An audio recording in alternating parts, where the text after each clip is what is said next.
अस्सलाम वालेकुम स्टूडेंट्स। आज का उन्वान मैदान करबला में गर्मी की शिद्दत, शायर मीर अनीस।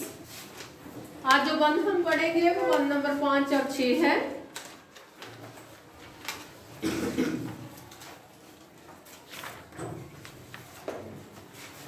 शेर उठते थे न धूप के मारे कुछार से, आहू न मुंह निकालते थे सब्जाजार से, आईना मोहर का था मुकदर गुबार से, गर्दों को तब चढ़ी थी जमीन के बुखार से, गर्मी से मुस्तरब था जमाना जमीन पर, बुन जाता था जो गिरता था दाना जमीन पर। तो शेर उठते थे ना धूप के मारे कुछार से, इससे मुराद ये है कि बहुत ज़्यादा गर्मी थी। गर्मी की शिद्दत इस कदर ज़्यादा थी कि शेर जो कि एक बड़ा सख्त जानवर समझा जाता है, वो भी धूप के मारे नरम मिजाज हो चुका है। धूप ने उसके भी जिंदगी को तंग कर दिया है, इतना तंग कर दिया है कि वो अपनी कुछार से बाहर नहीं निकल रहा धूप की वजह से। आहू ना मुंह निकालते थे सब्जाजार से। अब शेर और आहू दोनों जो है अपनी तबीयत के हवाले से, शेर एक सख्त जानवर और आहू यानी हिरन जो है ना वो नरम अंदाज जानवर। तो जहाँ शेर जैसा सख्त जान इस इतनी क़यामत जैसी धूप का मुकाबला नहीं कर पा रहा, तो वहाँ पर आहू यानी हिरन तो बहुत ही नाजुक अंदाम, मैं लफ्ज़ क्या इस्तेमाल कर रही हूँ, नाजुक अंदाम से मुराद है कि जो मौसम की सख्ती को झेल ना सके, बर्दाश्त ना कर सके, तो हिरन नाजुक जानवर समझा जाता है। आहू ना मुंह निकालते थे सब्जाजार से, कि जो आहू थे जानवर, हिरन जैसे जानवर थे, वो सब्जाजार में, सब्जा चूंकि घास ठंडी होती है तो वहाँ से मुंह नहीं थे बाहर निकालते, हर वक्त ठंडी जगह की तलाश, घास की तलाश में रहते थे। आईना मोहर का था मुकदर गुबार से, मोहर का मतलब है सूरज, आईना से मुराद है शीशा यानी चेहरा, जिसमें हम अपना चेहरा देखते हैं। तो कहते हैं कि सूरज का जो चेहरा था, सूरज का जो आईना था, सूरज की जो शक्लो सूरत थी, वो भी गुबार से, मुकदर से मुराद है गुबार से अटी हुई थी। अब सूरज का और ज़मीन का बहुत ज़्यादा फासला है, लेकिन जहाँ पर इंसान मौजूद होता है वहाँ से अपनी आंख से दूसरी चीज़ों को देख रहा होता है। इंसान का और सूरज का बहुत ज़्यादा फासला है, लेकिन चूंकि ज़मीन पर रेत के तूफान मैदान करबला में आ रहे हैं, तो वहाँ पर वो कह रहे हैं कि हर तरफ रेत के तूफानों की वजह से गुबार है, हर तरफ गर्द है, तो उसकी वजह से अब सूरज का फासला बहुत ज़्यादा है मैदान करबला से, सूरज का फासला। लेकिन वो ये कह रहे हैं कि इतने के रेत के जो है ना वो गुबार उठे हुए हैं, इतने तूफान उठे हुए हैं कि उनकी वजह से हर तरफ रेत ही रेत दिखाई दे रही है, और सूरज का जो चेहरा है, उसका जो आईना है, वो भी मुकदर गुबार से हो चुका है, वो भी अटा हुआ है गर्द से। गर्दों को तब चढ़ी थी जमीन के बुखार से। अब गर्दों आसमान है।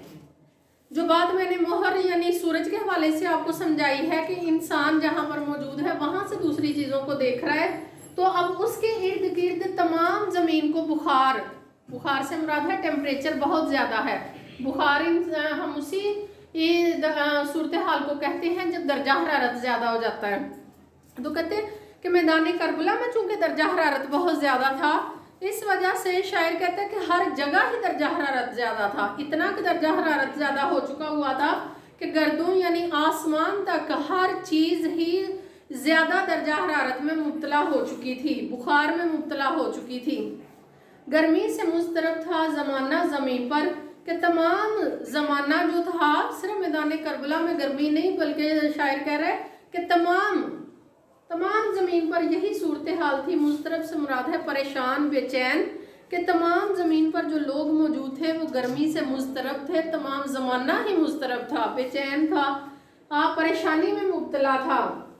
बुन जाता था जो गिरता था दाना ज़मीन पर, और ज़मीन की जो रेत थी वो उसका दर्जा हरारत इतना ज़्यादा टेम्परेचर हो चुका था कि जिस तरह दाने बुनने वाली जो भट्टी है उसमें रेत डालकर उसे गर्म करते हैं, दाने डालते हैं और वो गर्म होने, रेत गर्म होने की वजह से वो दाने फौरन पटाख करते हुए बुन जाते हैं।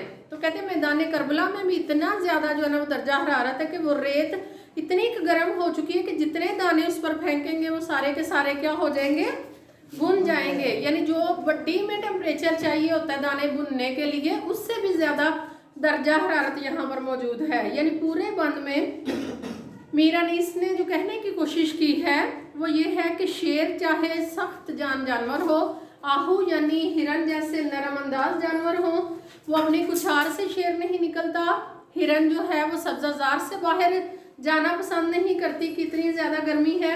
सूरज, यहाँ पर चारों मिसरों में जो लफ्ज़ इस्तेमाल किए हैं शेर का, आहू का, मोहर यानी सूरज का, और गर्दूं यानी आसमान का, ये चारों की चारों चीज़ें मैदान करबला से दूर है।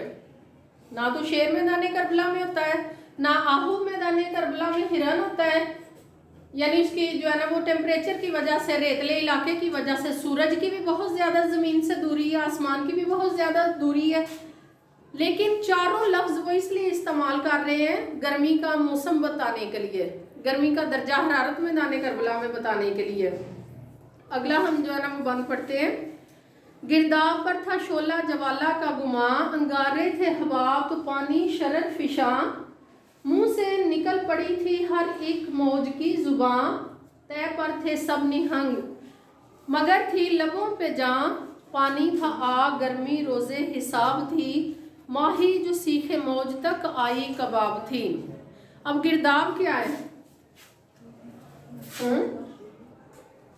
गिरदाब का मुराद है कि पानी में जो गोल चक्कर जो है ना वो पानी काटता है, उसको जो है ना वो गिरदाब कहते हैं, पानी का गोल चक्कर काटना।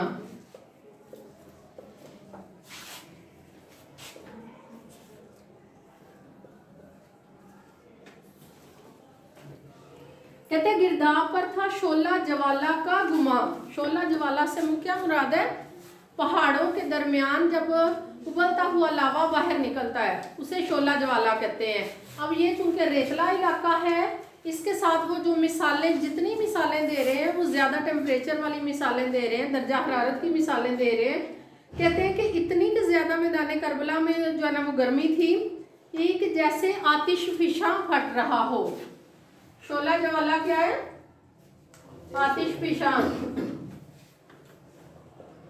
लेकिन आतिश फिशा कहाँ फटता है? पहाड़ों पर। आतिश फिशा के लिए सहराओं से नहीं फटता, पहाड़ों के दरमियान जो है ना, पहाड़ों के नीचे जो है ना जमीन का टेम्परेचर इतना ज्यादा हो जाता है कि वो आतिश फिशा बाहर निकलता है। उसी की मिसाल देखिए, गुमा का मतलब है ख्याल।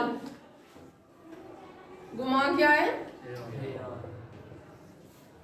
वो कहते हैं कि गिरदाब पर था शोला जवाला का गुमा, कि इतना ज्यादा आतिश फिशा, गिरदाब से मुराद है कि इतना ज्यादा दर्जा हरारत बढ़ा रहा था, इतना पानी, चाहे वहां पर पानी हो चाहे वहां पर हवा हो, और वो उसका दर्जा हरारत इतना ज्यादा था कि गुमान ऐसे हो रहा था, ख्याल ऐसा आ रहा था कि जैसे ये मैदान करबला की गर्म रेत नहीं है बल्कि आतिश फिशा यहाँ फटा हुआ है। अंगारे थे हबाब तो पानी शरर फिशा। हबाब से मुराद क्या है? पानी का बुलबुला। पानी का बुलबुला। और शरर आग। अंगारे थे हबाब तो पानी शरर फिशा। कहते कि इतनी ज्यादा वहां पर वो रेत तप चुकी थी कि ऐसे लगता था जैसे रेत नहीं, अंगारों पर इंसान चल रहे हैं। और अंगारे से मुराद है हबाब, यानी जो पानी के बुलबुले नजर आते थे, वो बुलबुले नहीं थे लगते, वो क्या लगते थे? वो अंगारे नजर आते थे। और अगर कोई पानी वैसे तो 10वें दिन पानी, 7वें दिन पानी जो है ना वो बंद हो गया था, तो कहते हैं कि अगर कोई पानी को छूना चाहे, पानी को पीना चाहे, इतनी वहां पर गर्मी थी कि वो लगता था कि वो जैसे शरर फिशाएं, वो आतिश फिशा वाला मंजर पेश कर रहा था। और उसके ऊपर, पानी के ऊपर जो बुलबुले थे वो अंगारों की सूरत थे, इतनी ज्यादा गर्मी थी।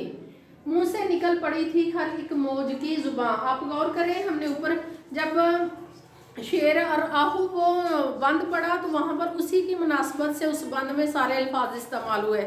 आखिरी बंद जो छठा बंद है, इसमें चूंकि वो पानी का इस्तेमाल करना बताने लगे तो पानी से मुतल्लिक ही तमाम अल्फाज हमें सुनने को और पढ़ने को मिलेंगे।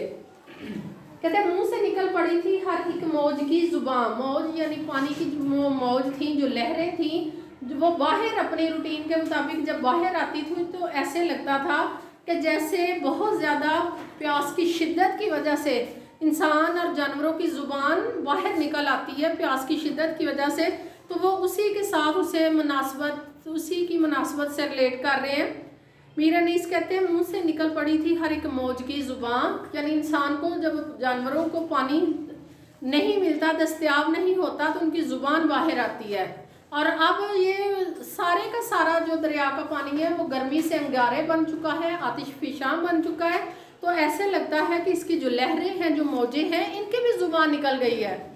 यानी वो जब उससे अपने दरिया के किनारों की तरफ जब मौज आती तो उसके साथ उन्होंने मिसाल दी है मुंह से निकल पड़ी थी हर एक मौज की जुबान। तय पर थे सब निहंग। निहंग क्या है? मगरमच्छ को कहते हैं निहंग, कहते। और निहंग जो है वो ज्यादातर पानी के अंदर रहना पसंद करते हैं। तो कहते तय पर थे सब निहंग के पानी इतना ज्यादा गर्मी की वजह से, दर्जा हरारत की वजह से इतना ज्यादा गर्म हो चुका था कि जो निहंग पानी के अंदर मगरमच्छ रहना पसंद करते हैं वो भी पानी से बाहर निकल रहे हैं कि पानी आतिशफिशां की तरह गर्म हो चुका हुआ है। तय पर थे सब निहंग मगर थी लबों पर जान। लबों पर जान से मुराद है जिंदगी का आखिरी लम्हे आना, मौत करीब होना, उसको कहते हैं कि लबों पर जान। तो कहते हैं कि सारे निहंग तय पर आ चुके थे, पानी से बाहर आ चुके थे। ऐसे लगता था कि वो इस गर्म दर्जा हरारत में वो पानी में नहीं रह सकते और उनकी ये जो जान है वो लबों तक आ गई है। मौत की आखिरी जो मनाजर होते हैं, आखिरी जो इंसान के लम्हे होते हैं, जब मौत आ जाती है, करीब आ जाती है, तो कहते हैं ऐसे लगता है कि सिर्फ इंसान मैदान करबला में ज़िंदगी से दर्जा हरारत ज़्यादा होने की वजह से तंग नहीं, बल्कि तमाम जानवर और हत्ता के पानी के अंदर रहने वाले जानवर भी बहुत ज़्यादा तंग है, उन पर भी मौत अच्छाई हुई है। पानी था आग गर्मी रोज़े हिसाब थी, माही जो सीखे मौज तक आई कबाब थी। कहते हैं कि पानी इतना कि ज़्यादा गर्म था कि जैसे लग रहा था रोज़े हिसाब यानी क़यामत का दिन है। रोज़े हिसाब क्या है? क़यामत का दिन है। और क़यामत के दिन जैसी गर्मी है। माही से क्या मुराद है? मछली।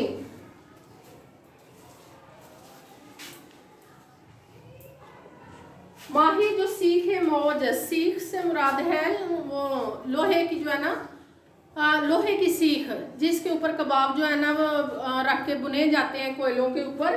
तो कहते हैं माही जो सीख है मौज तक आई। मौज यानी लहर के लहरों तक जब आती थी, मछलियाँ आती थी, तो पानी चूंकि बहुत ज़्यादा गर्म था और ऐसे लगता था कि वो अभी तय तक आई हैं, पानी के ऊपर वाली लहरों तक आई हैं, तो साथ ही कबाब बन गई हैं। जैसे एक किसी गोश्त के टुकड़े को उसके ऊपर शोलों के ऊपर यानी कोयलों, जलते हुए कोयलों के ऊपर रखा जाता है तो वो गोश्त जो है वो कबाब में बदल जाता है, कबाब उसका बुन बुन के बन जाता है। इसी तरह वो मिसाल दे रहे हैं कि दर्जा हरारत इतना ज़्यादा है, पानी चूँकि आतिशफिशां की तरह गर्म हो चुका हुआ है, तो इसलिए जो माही यानी जो मछली सीखे मौज तक, मौज से क्या मुराद है? पानी की लहर, पानी की लहर तक जो आई, तो आज मैदान करबला में जो पानी है वो पानी की लहरें नहीं है बल्कि सीखे मौज बन चुकी है। यानी लहरें क्या बन गई हुई हैं? लोहे की सीख, लोहे की तपती हुई गर्म सीख बन चुकी हुई हैं।